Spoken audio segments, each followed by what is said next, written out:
Ladies and gentlemen, I have always had the greatest affection and admiration for the Royal Botanic Gardens at Kew, so I could not be more proud and delighted to have been invited recently to become patron of this great institution.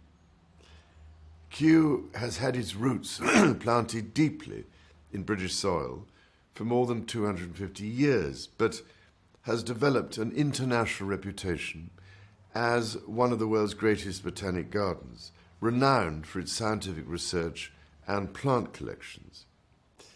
For many of us, Kew is also a place of great beauty that is essential for the survival of the human spirit.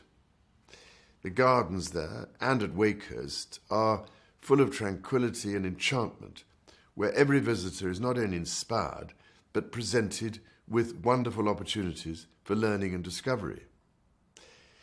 The new Great Broadwalk borders, opening this summer, will be Kew's biggest horticultural event in decades. They will be the longest double herbaceous borders in the United Kingdom, a spectacular addition to a World Heritage Site enjoyed by more than 1.35 million visitors every year, and a great way to celebrate the diversity of the plant kingdom in all its astonishing richness, particularly at a time when, as scientists at Kew have recently stressed, so many of the world's unique plants are under constant threat of extinction. The extensive collection at Kew is a living reminder of our nation's fascination with sourcing plants from across the globe, a fascination that dates back many centuries. In recent years, however, we have become acutely aware of the risks associated with bringing plant material into our country, namely the devastating pests and diseases that have been unwittingly introduced. I know that Kew is helping lead the way in developing best practice in plant health and biosecurity, and I can only commend their efforts, highlighting how vitally important it is that we protect the health of the plants and trees that we enjoy so much, and which play a critical role in the health of our planet. Now, I very much hope that the new borders will attract even more visitors and thereby encourage them to learn about Kew's exciting role at the heart of global efforts to unlock why plants matter.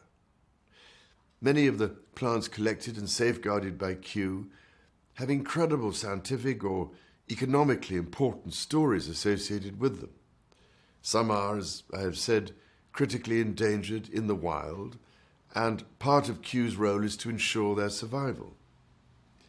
Others are the wild relatives of key food crops that provide genetic resources for crop breeding. When a species becomes extinct, we also lose forever the information it contains, which is the product of thousands of millions of years of evolutionary experience.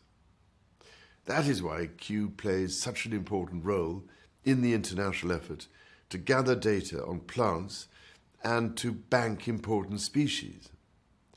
Their Millennium Seed Bank partnership aims to preserve a quarter of the world's wild-flowering plant species by 2020. It is part of the immense struggle to ensure we have sufficient resources for the future of humankind, building what resilience we can to climate change, the greatest threat multiplier of them all, and conserving plant species which we rely on for food, clothing, building materials, and medicines.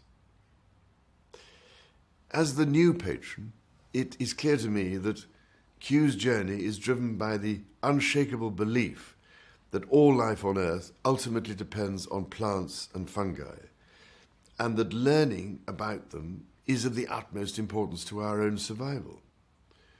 Kew's scientific work also has a real and direct value to the United Kingdom's economy, estimated at £180 million per year.